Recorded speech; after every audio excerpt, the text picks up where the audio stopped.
Hi everybody, welcome back to my channel. My name is Jackie and today I am here to do my January wrap-up. So in the month of January, I would say it started off the year on a strong note. I read a total of 12 books this month, which is half of my yearly Goodreads reading challenge, which was 25. So yeah, it was a pretty good reading month and I enjoyed, I would say about 95% of the books I read, were between a 3 and a 5-star rating, so that's a pretty good reading month. So without further ado, I'm going to jump right in and get started. So the first book I read in the month of January was The Trials of Apollo, Book 1, The Hidden Oracle by Rick Riordan. This is the second spin-off series to the original Percy Jackson series, and this is a series that follows the god Apollo, who has been cast down from Olympus after the events of the Heroes of Olympus series as a mortal boy. And he, doesn't have any of his powers. He's got acne, all typical teenage problems. And he has to go to Camp Half-Blood and reunite with some of our favorite Percy Jackson characters and help solve their Oracle problem. I really enjoyed this book. I gave it a 4.5 out of 5 stars. It wasn't my favorite Rick Riordan book, but I still enjoy it nevertheless. I've enjoyed all of Rick Riordan's books that have been set in the Percy Jackson world. I read the original Percy Jackson series back in 2016, and I haven't stopped since. I think they're really good, so I love this book. Like I said, I gave it a 4.5 out of 5 stars.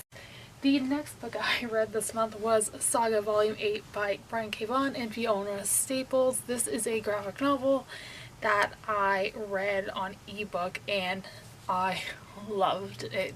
If you guys are not familiar with the Saga series, Saga is a graphic novel series. It's adult science fiction, emphasis on adult.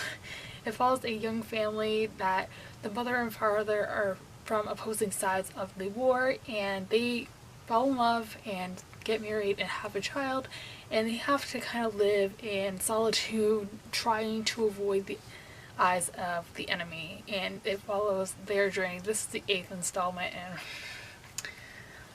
it was really, really good. This is a very emotional series. There is a ton of diversity in it. It will make you laugh, it will make you cry.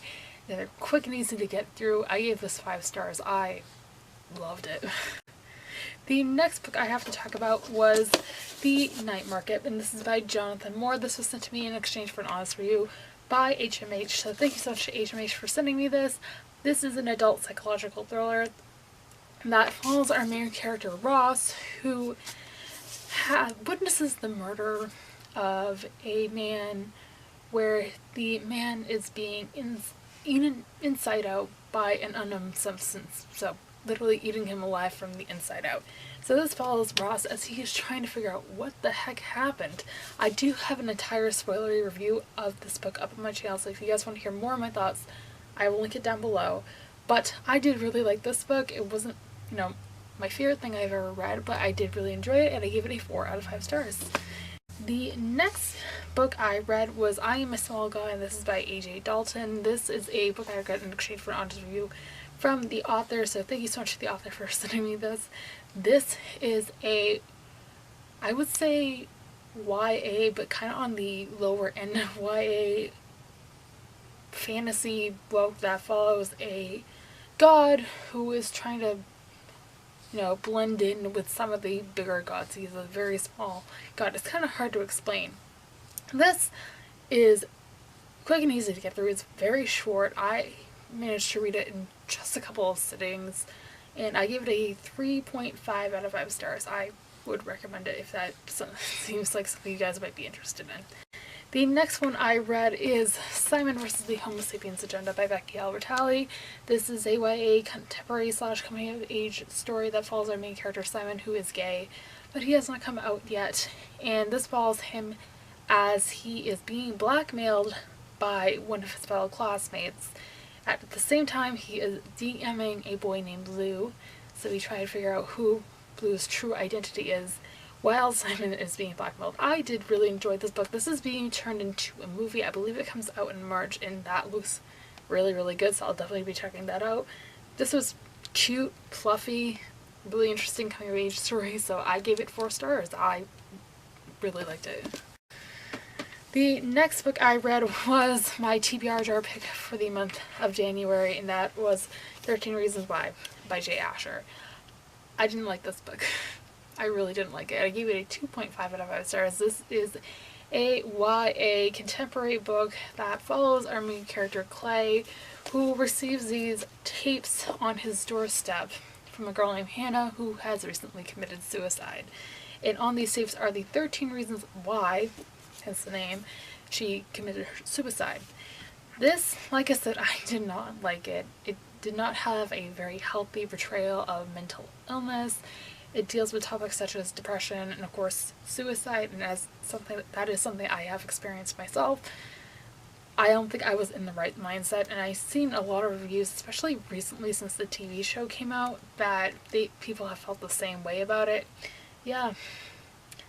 The only thing I would say that I did like about this book would be the writing style that Jay Asher has. I might continue on and read more by this author in the past, but this book just didn't work out for me. Again, gave it 2.5 out of 5 stars. The next book I read was Fangirl by Rainbow Rowell. I read this on audio, and this is another YA contemporary novel that follows our main character, Kath, who is just starting off her first semester at college. And she is this pretty big writer of a fan fiction based off of a book series she really loves called Simon Snow, which is pretty much like Harry Potter. And it follows her as she's going through college and writing Simon Snow fan fiction. I enjoyed this book for the most part. I had a couple of problems with it. It's a very beloved book here on BookTube, and I can definitely see why. It's very quick and easy to get through, like most contemporaries are. There's great anxiety representation. I think it was really good. The only problems I would have had, I didn't really like Kath as the main character, and I wish there had been less fan fiction parts, but other than that, I really did enjoy it, so I gave that a 4.5 out of 5 stars. The next book I read was Sunlight and Sons by Josiah Bancroft. I got an advanced reader's copy of this book from NetGalley, and it came out on January 16th. This is a adult fantasy novel that follows our main character Thomas, who he has just gotten married, so him and his new wife are on their honeymoon. And when they arrive at this tower, his wife goes missing.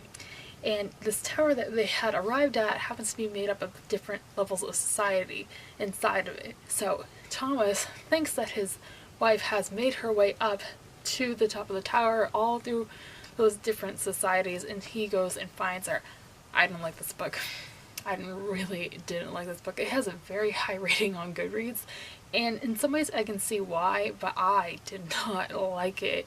It was high fantasy, and I love high fantasy, keep that in mind, but this is another level of high fantasy, and it was way too much. The plot was boring, the portrayal and treatment of women in this book was horrible. Oh, I have way too many problems just to list off in this one video.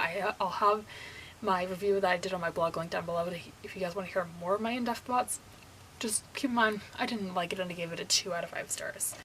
The next book I read was Dung Among the Sticks and Bones by Sean McGuire. This is book 2 in the We Were Children series. This is a YA fantasy series that follows children who have made their way through portals to different fantasy lands. So we're talking like Wonderland or Narnia, and when they come back they are not able to adjust to regular life, so they are sent to a school. The first book was Every Heart a Doorway. I read that a couple months ago, loved it. So this was actually a prequel novel to that book. And this follows 2 characters, Jack and Jill, are twin identical sisters, and they are sent to the moors. So one of them goes off to live with a mad scientist, the other goes to live with a vampire, and follows their adventures there.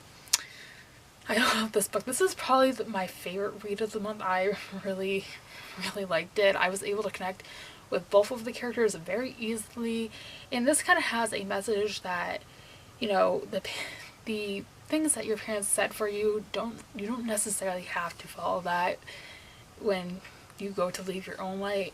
It was fantastic. There's a fantastic LGBTQ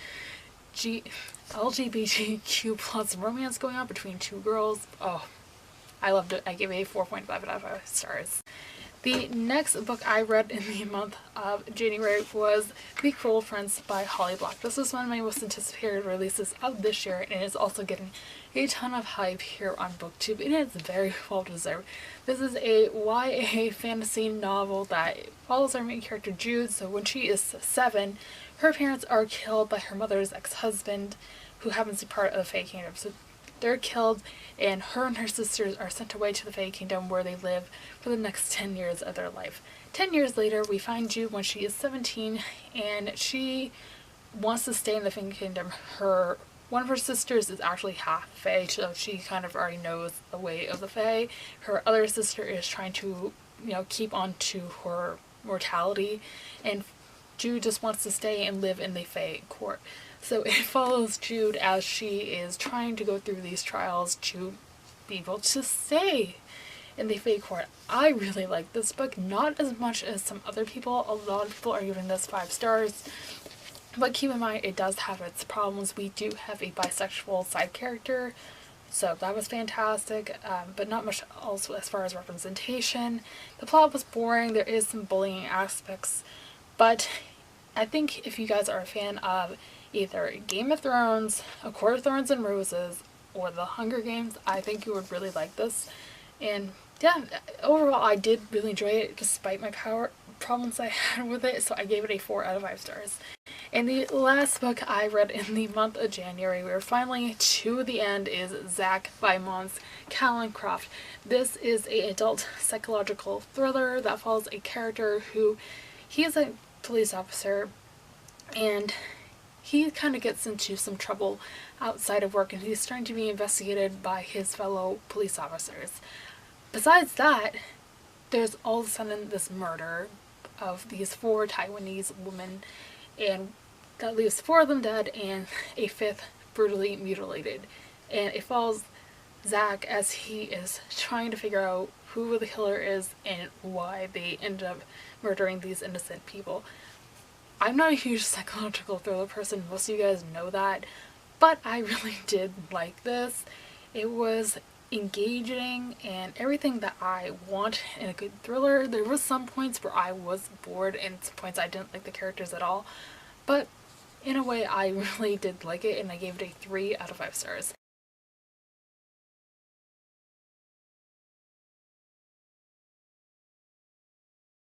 And that is all I'm going to have for this video, guys. I hope you guys enjoyed. If you did, be sure to give a big thumbs up and subscribe if you have not already. I'll be sure to have links to all these books mentioned in this video linked down below if you guys are interested in checking them out, along with all my social media links. So those will include my Twitter, Instagram, Goodreads, blog, as well as the link to my book club. Again, those are always linked down below. And with all that being said, I hope you guys have a fantastic rest of your day, and I will see you soon for another video. Thanks for watching, everybody. Bye!